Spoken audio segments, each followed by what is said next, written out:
Kim Jong Un's disaster against American fighters in Ukraine. Yeah, you heard that right. American jets just fought off hundreds of Kim Jong Un's troops on foreign soil.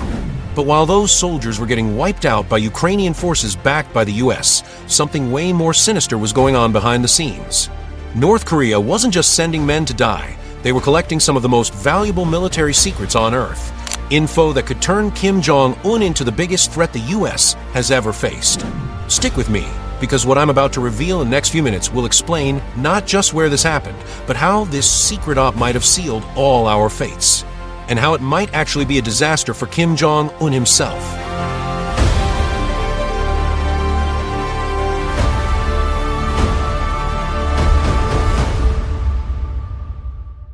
The first clue that something wild was going down came when Russian Navy ships moved 1,500 North Korean troops to Vladivostok in October 2024. But that was just the start of an operation that would unfold into something way bigger. What the media didn't tell you is how insanely well planned this whole thing was. North Korean soldiers were caught on camera getting Russian uniforms and gear at training camps in Russia's Far East, being handed Russian IDs, and mixed in with Siberian units to disguise them as Russian troops. Now here's where the story gets really freaky. We're not just talking about boots on the ground. This was a massive military arrangement.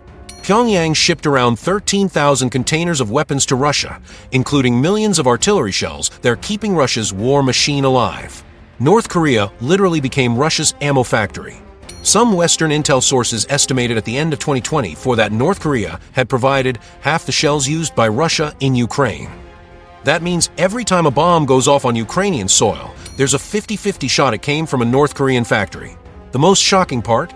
The US and South Korea believe North Korea didn't just send artillery shells, they also shipped short-range missiles, possibly with engineers, to help the Russians operate them. This wasn't just about weapons, this was full-blown tech transfer. And when Kim Jong Un decided to send troops to Ukraine, it wasn't just some crazy dictator move.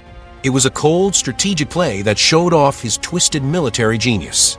North Korea had plans to send 4 brigades, that's 10,000 to 12,000 troops, by December 2024, with more possibly on the way next year. And these weren't just random soldiers. Kim sent his special forces, the best-trained elite units in the entire regime. The deal with Putin was simple but terrifying. Real combat experience in exchange for something way more valuable than money. North Korea is probably asking for Russian tech related to tactical nukes, advancements in ICBMs, spy satellites, and nuclear subs. In other words, Kim Jong Un is trading soldiers' lives for cutting-edge nuclear tech. The transformation on the battlefield for a country that hasn't been in real military conflicts for decades, this was a golden opportunity to test tactics, gear, and most importantly, learn about Western military tech in action. What these soldiers ran into was a whole different world from what they knew back in North Korea.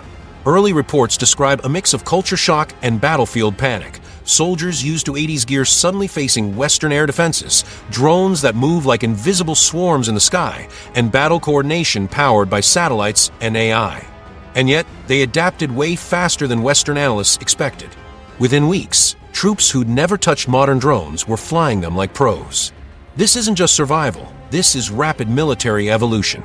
While the North Koreans were learning in real time, Ukraine was getting a major tech upgrade of its own. The arrival of American F-16 fighter jets completely flipped the air war on its head. European allies, Denmark, the Netherlands, Norway, and Belgium, pledged a total of 79 F-16s, with Denmark making the first deliveries.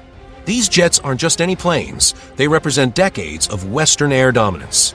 The F-16's versatility lets Ukraine carry out a full range of missions, from air defense against cruise missiles and drones to precise ground strikes. The symbolism is brutal for Kim Jong Un. Armed with AGM-88 HARM missiles designed to destroy Russian SAM systems, these jets could be key to giving Ukraine local air superiority.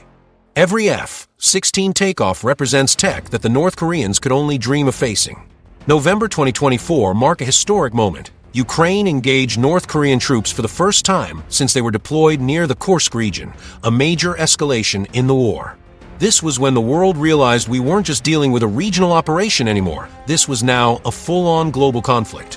What shocked military analysts wasn't just the body count. Estimates say over 1,000 North Korean soldiers were killed or wounded, but how fast they adapted to the modern battlefield. Instead of being totally wiped out like people expected, the North Koreans showed a scary ability to learn fast. But the story behind the numbers is even darker. For families in North Korea, the reality is brutal. Their kids were sent to fight in a war they don't understand, against enemies using gear that looks straight out of the future. But to Kim Jong Un, every death is a calculated price for military knowledge. The F-16 isn't just another fighter jet, it's a symbol of Western air power that's shaped wars for decades. Since it debuted in the 70s, it's been used in tons of operations around the world, racking up a killer combat record. What really makes it terrifying for the North Koreans is its flexibility. The F-16 can be loaded with a crazy variety of weapons, from air-to-air missiles like the AIM-120 AMRAAM to laser, and GPS-guided bombs like the GBU-12 and JDAM for pinpoint strikes on the ground. But here's the catch Kim Jong Un picked up on fast. Ukraine's only received a few dozen F-16s so far, with 24 jets expected by the end of 2024.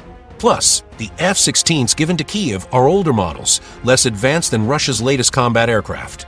That's the opportunity Kim's banking on, studying the F-16's real-world limitations, picking apart its weaknesses, and figuring out effective countermeasures. Every flight becomes a learning lab for North Korean observers. So, contrary to what people thought, the North Koreans didn't just get crushed by Ukraine's tech edge.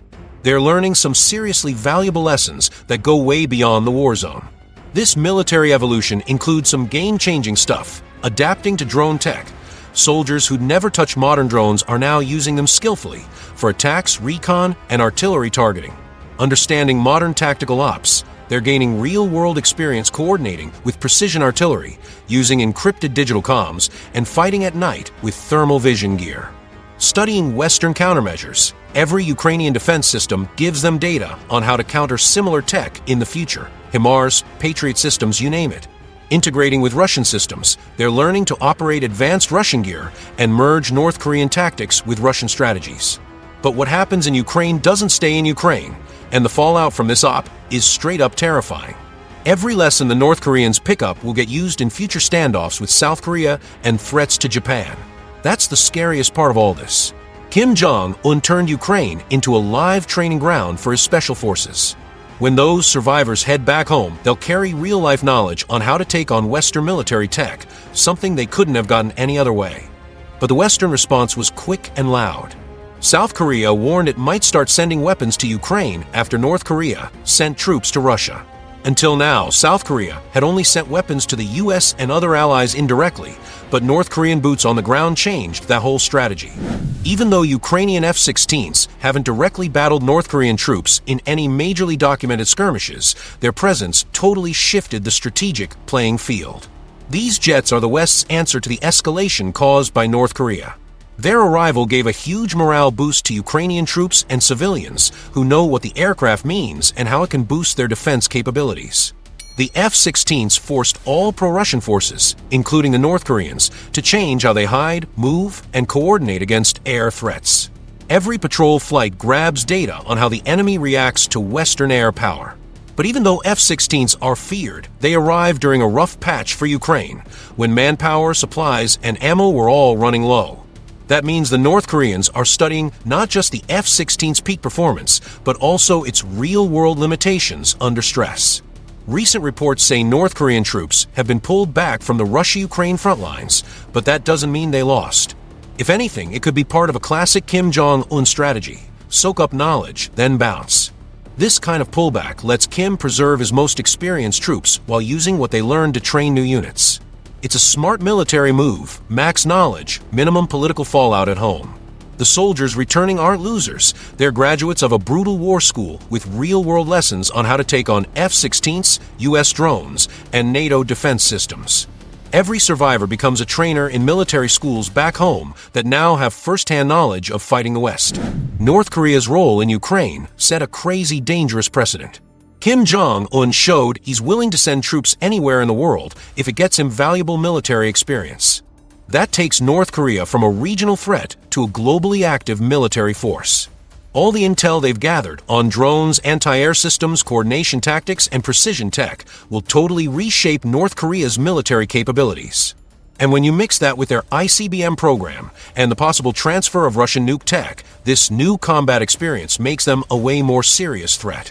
Picture the nightmare: a North Korea with nukes, modern combat experience, real insight into how to beat Western defenses, and access to advanced Russian gear. Kim Jong Un's not just gaining experience, he's building a whole arsenal of know-how for future global wars.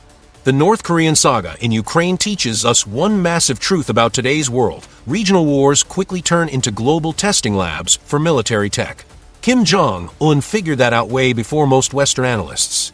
While the world argued over the diplomatic mess, Kim was gathering hands-on data on how to run his future military campaigns. Every drone shot down, every intercepted comm signal, every evasion tactic, it all gets packed into the knowledge base heading back to Pyongyang. We're watching in real time the evolution of a military force that was decades behind. In just a few months, North Korean troops went from handling old-school gear to mastering 21st-century tech.